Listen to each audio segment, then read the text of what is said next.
শীতের শুরুতেই চলে গিয়েছিলাম শপিং করতে, তবে আমার জন্য না, একজন শখ করে মিষ্টি আনলো, তবে সেটা ছিল পচা মিষ্টি। এই সব ব্যাড এক্সপিরিয়েন্স নিয়ে থাকবে আজকের ভিডিও। আসসালামু আলাইকুম, কি অবস্থা সবার? আমি ভালো আছি আলহামদুলিল্লাহ। এই যে মিষ্টিটা দেখতে পাচ্ছেন, এটা নিয়ে আসছিল আমার ভাইয়ার শালি। ও অনেক ছোট, এবার এসএসসি দিবে, বেচারি আসছে কম্পিটিশনে। ওখান থেকে আসছিল আমাদের বাসায় একটু আমাদের সাথে দেখা করতে। তো ও বুদ্ধি করে আবার মিষ্টিও নিয়ে আসছে। মিষ্টিগুলো যখন ওকে বের করে দিয়েছিলাম, আম্মু একটু খেয়ে বলে যে এটা নাকি একদম মানে ভিতরে টক, একদমই খাওয়ার উপযুক্ত ছিল না।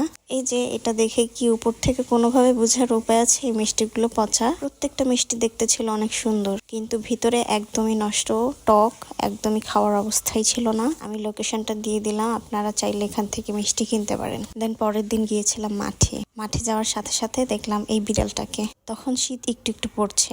আমাদের এখানে নতুন একটা রেস্টুরেন্ট হয়েছে, ওখানে চলে গেছিলাম আমি আর আম্মু আর জান্নাত। তো পুরা ঘুরে ঘুরে তাকাই দেখলাম যে না, সুন্দরই করেছে, নতুন যেহেতু তাই আসলাম। তারপর আমরা একটু খাবার অর্ডার করলাম। তবে এখানকার খাবারের থেকে আমরা যে রাজু ভাইয়ের দোকানে খাই, বাবু খাইছোতে, ওখানকার খাবার বেশি মজা। শুনতেই পেলেন, জান্নাতও বলেছে খাবার ওদিকেরটা বেশি মজা এখানকার থেকে। তবে ভাবলাম যেহেতু নতুন, একটু ট্রাই করে তো দেখাই যায়। ওয়েজেসটা একটু ভালো হলেও চিকেন নিয়েছিলাম একটা, ওইটা তো একদমই ভালো ছিল না, বাজে ছিল। ওয়েজেসটা ছিল মোটামুটি, তবে আমাদের ওই দোকানের যে বাবু খাইসোর যে দোকানটা আছে, ওখানকার খাবার একটু বেশি মজা। আর ওখানে চিকেনের যে পিসটা দেয়, এটা এত বড় থাকে, দেখলেই মন ভরে যায়। আর আমাদের এখানে যে দিল এই যে এই পিসটা, এই চিকেনের পিসটা দেখে আমি একদমই নিরাশ। চিকেনের পিস দেখে নিরাশ না হয়ে ভাবলাম একটু খেয়েই দেখি। মিট বক্সটা ছিল যেমন তেমন আর কি, মোটামুটি ছিল। আচ্ছা, মাঝে একটা কথা বলে রাখি, আমার ভিডিও যাদের কাছে ভালো লাগে প্লিজ ভিডিওতে একটা লাইক দিয়ে দিবেন, আর পেজেও একটা করে ফলো দিয়ে দিবেন। আমরা খেতে খেতে দেখলাম মেহমানরা চলে আসছে, প্রায় 3টা না 4টা যেন বিড়াল চলে আসছিল। চিকেনের সাথে ফ্রেঞ্চ ফ্রাই ছিল, এগুলো ছিল মোটামুটি। তবে ওই দোকানেরটা বেশি খাবার ভালো লাগে নাই, তাই দোকানের লোকেশনটাও আমি বলবো না। আবার যদি কখনো যাই, খাবার যদি ভালো লাগে, অবশ্যই আমি দোকানের লোকেশনটা শেয়ার করব। মিট বক্সটা যে খেলাম, এটার মধ্যে তেমন মিট ছিল না, মিট বলতে চিকেন ছিল না। খুঁজতেছিলাম কিন্তু তেমন পাচ্ছিলাম না আমি খুঁজে। আমি যখন মাঠে যাই, বেশিরভাগ দোকানে গেলে এদেরকে দেখা পাই।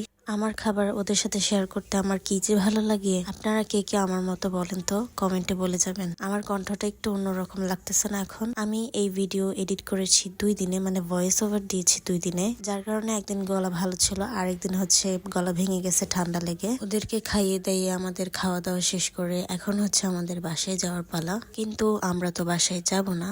এই যে এই মামার জুস খেয়েছিলাম সেই দিন লাস্ট, যেহেতু এখন ঠান্ডা পড়ে গেছে, এখন তো আর খাওয়া সম্ভব না। আর এই আঙ্কেলের ভিডিও যে আমি কতবার করেছি, হয়তো 100 বার হয়ে গেছে। বাসায় যাওয়ার সময় দেখি যে এই মেয়েটাকে না আমি দেখেছি, অনেক ছোট দেখেছিলাম, তো আজকে এরকম দেখে আমার খুবই অবাক লাগলো যে কত ছোট একটা বাচ্চা, হয়তো বিয়ে হয়ে গেছে, যার কারণে এভাবে হাঁটতেছে হাত ধরে। তারপরে ভাবলাম থাক, এটা ওদের ব্যাপার। এটা হচ্ছে পরের দিন, অপেক্ষা করছিলাম। অপেক্ষার প্রহর যে কত কঠিন হয়, না করলে বোঝা যায় না আসলে। আমি দুপুরে খাওয়া দাওয়া করি নাই, তো আমি এখানে বসে একটু পাস্তা খাইতে চাচ্ছিলাম। তো এনার কাছে পাস্তা খেতে যে আমি যে এত বড় ভুল করেছি। এর আগেও আমি এখানে একবার মিট বক্স খেয়েছিলাম, যেটার মধ্যে আর কি হোয়াইট সস মানে মেয়োনেজটা যেটা ছিল, সেটার মধ্যে দুর্গন্ধ ছিল আর টক ছিল। আজকেও আমার খাবার ভালো লাগে না, একদম ভিতর থেকে সব চলে আসতেছিল। তারপরে আমরা গিয়েছিলাম নিউ মার্কেট থেকে ডিরেক্ট চলে আসছি 12তে, 12 থেকে আবার চলে গিয়েছিলাম দিয়াবাড়ি। এটা ছিল হয়তো বউবাজার। এখন এতগুলো বউবাজার হয়েছে, কোনটা বউবাজার কোনটা জামাই বাজার মনেই থাকে না আসলে। তবে এইটা হয়তো বউবাজারই ছিল। আমরা কি খাবো ভাবতে ভাবতে নবাবী মোমোজের এখানে চলে আসছি। হালকা হালকা শীত পড়তেছিল, তো তাই ভালো লাগতেছিল আর কি। পাশের টেবিলে একজন ঝগড়া করতেছিল, একটু ঝগড়াও শুনলাম। আর ওই যে জান্নাত আপুর রান্নাঘর, মানে আমার ভাস্তি রান্নাঘর দিল, কিন্তু আমি জানলাম না। এরপরে বসে অপেক্ষা করছি। মোমো কার কার ভালো লাগে বলেন তো? আমার যে মোমো কি পছন্দ, এখন ফুচকার থেকেও মোমো বেশি ফেভারিট হয়ে গেছে। রেগুলার মোমোটা ভালো লেগেছে, তবে এই বারবিকিউ মোমোটা আমার কাছে তেমন ভালো লাগে নাই। রেগুলার মোমোর ভিতরে পুরটা অনেক ভালো ছিল, মানে গোশতের মাংসের যে পুরটা ছিল ওইটা অনেক মজার ছিল, আর ভরে ভরে দেওয়া ছিল, যার কারণে অনেক মজা লেগেছে। নবাবী মোমোর 2-3টা শাখা আছে, আপনারা বউবাজার অথবা জামাই বাজার যে কোনো জায়গায় পেয়ে যাবেন।